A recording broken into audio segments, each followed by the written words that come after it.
पाकिस्तान जिंदाबाद। हमारे मुसलमान भाइयों को इन्होंने क्या बनाया, कवाड़ी वाला। आपसे मांग रहे धंधा, बिजनेस, नौकरियां मांग रहे हैं, आप क्या दे रहे हो? चाहे धरती फट जाए, कहीं से भी आ जाए, मोदी जी को हराने वाला ना कोई है। तो बेरोजगार वे लोग हैं जिन्होंने गंदे काम सीखे थे। पढ़े आप 1 रुपए के भी नहीं हो, आपको चाहिए कलेक्टर की नौकरियां। मोदी सरकार को 100 में 100 है। कांग्रेस के शासन काल में क्या स्थिति थी देश की?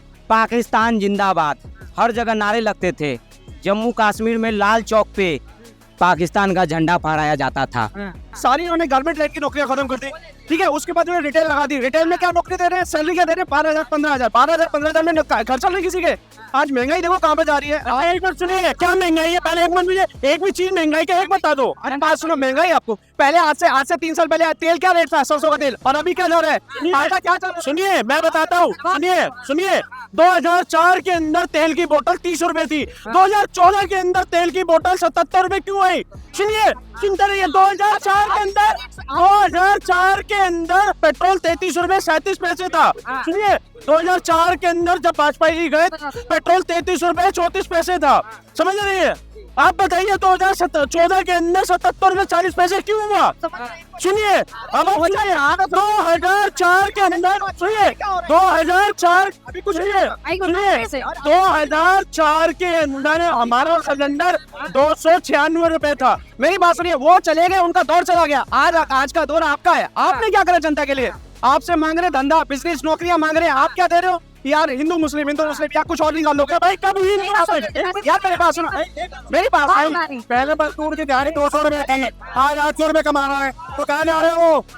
यार पढ़ तो रहा है। आपने देखा चीजें कितनी महंगी हुई है। आपने रेंट देखा? मेरी बात सुनिए, आप ये कह रहे हैं रेंट। सुनो, पहले मेरा 2014 के अंदर मेरा घर था 3 लाख का, आज हो गया 30 लाख का। क्या महंगाई क्या का इधर है भाई? अगर कुछ करना है तो युवाओं के लिए कुछ करो ना यार। युवा से नहीं हो रहा है, नहीं हो रहा ना यार। अच्छा बताओ, युवा भाई सुनो, सारे सुनो, युवाओं के लिए क्या नहीं हुआ मुझे बताओ। देखिए मेरी बात सुनिए प्लीज। यही तो बात है, आपसे अगर कोई सवाल करता है आप सीधे चल जाते और ये सबको लेकर चल जाते। मैं यही कह रहा हूँ, आपने ये जो भीड़ देख रहे हो ना, ये क्या है? ये रीजन यही है। अगर आपके पास लोगों के पास रोजगार होते ना, सब अपने दफ्तरों में बैठे नौकरी काम धंधे कर रहे होते, निकल के उठ के नहीं आ रहे होते। नौकरी का पैकेज क्या है? आपका पैकेज देखा आपने कभी? गौर से नहीं देखा? जवाब ले। अच्छा भाई साहब, आप कितना पढ़े हो? आप कितना पढ़े हो? मैं पोस्ट ग्रेजुएट हूँ। ठीक है, आप अपने बच्चों को सरकारी में पढ़ाओ। देखिए मेरी बात सुनिए सर, आप अपने बच्चों को सरकारी स्कूल में पढ़ाओगे? क्यों नहीं पढ़ाएंगे? पढ़ाओगे ना? आप पढ़ाएंगे क्यों नहीं पढ़ाएंगे? पक्का पढ़ाओगे। अभी कौन से स्कूल में पढ़ रहे हैं आपके बच्चे? मेरे तो अभी शादी नहीं हुई। देखो फिर वही फिरोज खान वाले हैं।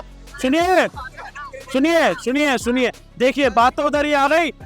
वो सुनिए, वो युवा नेता 56 साल का, जिसके 4 साल बाद पेंशन लग जाएगी, आप टिकट हो जाएगा, उसको युवा नेता भाई भी युवा है। देखिए यही तो गलत है। अभी जैसे बोलने लगे, ये फट से उन्होंने तार जोड़ दिया, कहाँ कांग्रेस और उनसे जोड़ दिए।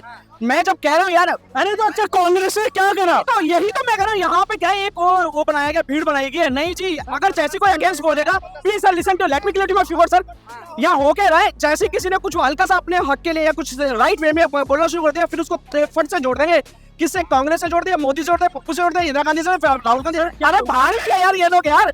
मैं मानता हूँ आज की डेट में आप all over the boss, you have the boss, you have the power, but you are not doing the right way. तो क्या है, बेरोजगार इसके लिए भी है जो 500 में पत्थर चलाते थे हमारी सेना के ऊपर, वो बेरोजगार है, बेरोजगार नहीं है कोई।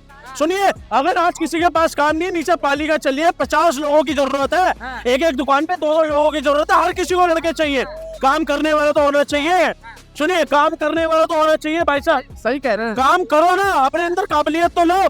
पढ़े आप 1 रुपए के भी नहीं हो, आपको चाहिए कलेक्टर की नौकरियां। भाई साहब एक बात बताओ, बेरोजगारी को वो आदमी रो रहा है जिसने बचपन से आज तक कांग्रेस के टाइम में तमंचे बनाने सीखे, चाकू बनाने सीखे, ब्रश करने सीखे, बारूद बनाना सीखा, वही बेरोजगार हो रहा, क्योंकि उसे गवर्नमेंट रोजगार नहीं देती। गवर्नमेंट के पास तो रोजगार नहीं जाता, ये नहीं कह सकता कि मैं तमंचा बना रहा हूँ। तो बेरोजगार वे लोग हैं जिन्होंने गंदे काम सीखे थे। कांग्रेस के टाइम में उनके तमंचे बिकते थे, सेल होती थी, बारूद बिकता था उनका। आज बंद हो गया, कोई पूछता नहीं उसको, तो बेरोजगार तो हो गए हो। देखिए काम करने वाला ना कभी ये नहीं कहेगा मैं बेरोजगार हूँ। जिसको काम करना है ना, काम छोटा बड़ा नहीं होता, समझ रहे। चाय लगाने वाला 20 रुपए की चाय पिए है अभी, समझ रहे, मेरे सामने उसकी अभी 30 चाय बिकी है, 3 रुपए कुछ पैसे चाय नहीं पड़ती होगी, तो वो काम नहीं कर रहे क्या? काम करने वाला होना चाहिए। काम करने से क्या नहीं होता, आप गड्ढा खोदो पानी निकलता, भाई साहब गड्ढा खोदो पानी निकलता, तो काम क्यों नहीं करोगे? जो न्याय यात्रा निकाल रहा है, जो कह रहा था, देखिए वो न्याय यात्रा निकालने वाला 1300 करोड़ से ऊपर का बजट लेके निकाल रहा है अपनी न्याय यात्रा। तू क्यों नहीं हॉस्पिटल बनवा देता? जब तुम कह रहे थे भी राम मंदिर के चक्कर में, राम मंदिर की जगह हॉस्पिटल बनवा दो, 1300 करोड़ से ऊपर का बजट लेके न्याय यात्रा निकाल रहा है, तू क्यों नहीं बनवा रहा हॉस्पिटल? भैया किसान, पहली बात तो किसान हमारा भगवान है, समझ रहे हैं। जय जवान जय किसान, इस बात का आप सारे ध्यान रखिएगा, जय जवान जय किसान, ठीक है। और वही किसान थे जो राजनीति के अंदर कह रहे थे योगी जी को हराना है, अखिलेश जी को हराना है, अखिलेश जी को लाना है। पहले भी तो वही किसान बैठे हुए थे, अब भी वही किसान आ रहे हैं। पहले भी 10 रुपए की, जब वो किसान 1 साल से बैठे हुए थे ना भाई साहब, तब भी मेरे घर में आलू प्याज टमाटर सब आ रहा था, सब कुछ आ रहा था, और अभी भी आएगा। जो किसान अपना काम कर रहा है वो कर रहा है। अब जनता बेवकूफ नहीं बनेगी, समझ रहे हैं, अब जनता बेवकूफ नहीं बनेगी, जनता समझदार हो चुकी है। इन्होंने मुसलमानों को क्या करा है मैं बताता हूँ भाई, हमारे मुसलमान भाइयों को इन्होंने क्या बनाया, कवाड़ी वाला। इनको कभी पढ़ाया नहीं गया, इनको अपना वोटर बनाया गया, सुनो पंचर बनाया गया, इनको पढ़ाओ ना, क्यों नहीं पढ़ाया गया? एक आप बात बताओ, कभी नहीं पढ़ाया गया, इनको वोटर बनाया गया अपना। हाँ जी, कि अपना वोटर क्यों पढ़ाओ होता है इनको? आज मोदी जी ने क्या बोला है, एक हाथ में कुरान लो, एक हाथ में लैपटॉप लो, आप अपना धर्म से भी पढ़ो और वैसे भी पढ़ो कि जिंदगी में आप कुछ कर पाओ, किसी के बलबूते पे नहीं जीना। ये मोदी जी ने सिखाया है। चाहे धरती फट जाए, कहीं से भी आ जाए, मोदी जी को हराने वाला ना कोई है। और पहली बात तो भैया 2024 की कहानी आप छोड़ दी थी, 2029 की तैयारी करी है योगी जी की। हाँ जी, 2024 का तो बात करना ही बेकार है। इसका तैयारी फाइनल हो गया जी सर, बोल दिया ना, 3rd टर्म में आके जो हम फैसला लेंगे वो बहुत अहमियत होगा जी। जब उन्होंने खुद बोल दिया तो भैया हमारा क्या काम है फिर? हमें तो 2029 की तैयारी कर लो। ये 1100 करोड़ की जो न्याय यात्रा निकाल रहा है, 1300 करोड़ की, वो ईवीएम हैक नहीं करा पा रहा, जो कहाँ से पढ़ा है भाई साहब? ऑक्सफोर्ड से पढ़ के आए हैं, और मोदी जी को अनपढ़ कहने वाले ईवीएम हैक करा रहे हैं। देखिए ऐसा है, ये लोग जो कह रहे हैं, जितने भी ड्रामा कर रहे हैं लोग, ईवीएम हटाओ, बैलेट पेपर लाओ। भैया वो भी जमाना देखा हूँ मैं कि जब बैलेट पेपर से जब वोटिंग होती थी, तो जिस गांव में, जिस क्षेत्र में जो जहाँ का दबंग होता था ना, वो बूथ को कैप्चर कर लेता था। और किसी जो आम साधारण आदमियों को, क्या जी मैं वहीं से हूँ, सुनो, और जो ऐरा गहरा नत्था खैरा, जिसको भी जिताना हो, जो चाह जाता था दबंग, उसको ठपा वोट लगा के।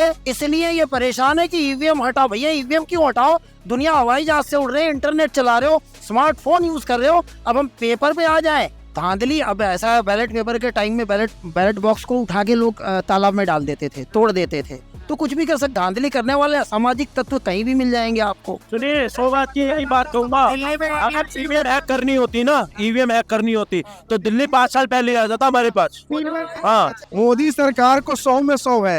ये 10 साल से दुनिया देख रहे हैं, दुनिया के लोग देख रहे हैं मोदी जी के दिल में कि मोदी जी के दिल में क्या है। 100 में 100 भरोसा है इन पर। छोटे छोटे बच्चों से पूछो आज हमारा प्रधानमंत्री कौन है, वो ये बता देगा मोदी नहीं बोलेंगे, मोदी जी, समझ रहे हो? पहले क्या होता था, सलमान खान को हम जानते हैं, शाहरुख खान को जानते हैं, संजय दत्त को जानते हैं, अब हमारा हीरो सिर्फ एक है, मोदी जी। और हमारे जो असली हीरो है हमारे सैनिक। पहले हमारे सैनिकों को फोन करना पड़ता है, जी पाकिस्तान ने गोलीबारी कर रही है, हमारे 3 सैनिक जवान शहीद हो गए, अब हम करें वो तो मनमोहन जी के पास फोन होता था, फिर वो फोन करते थे एंटीनियो को, वो अपने बच्चे को वो एरोप्लेन के अंदर वो बर्थडे बना रही होती थी, वो कहती थी चलो कर दो, उनको कुछ नहीं होना चाहिए, वो ऐसे बोला करती थी। आज मोदी जी ने कहा है भैया अब वो एक मारे तो 36 साड़ों की गर्दन काट दो, 36 काट दो, समझ रहे हो? पहले हम इधर कनॉट प्लेस में खड़े होके इधर हर जगह लिखा रहता था ना कि भैया यहाँ टच मत करिए, यहाँ बम हो सकता है। अब क्यों नहीं लिखा होता? अब क्यों नहीं बम फट रहे? अब क्यों नहीं पालिका में बम मिल रहे, कुकरों में बम मिल रहे, गफार में बम मिल रहे? सुनिए, वही सैनिक जो पत्थरबाजी में बेचारे हमारे सिर्फ ऐसे खड़े रहते थे, पत्थरबाजी 500 वाले मारते थे पत्थर, आज मार के दिखाओ। आज मोदी जी ने कहा सालों को चीर दो, पूरा गोली उतार दो।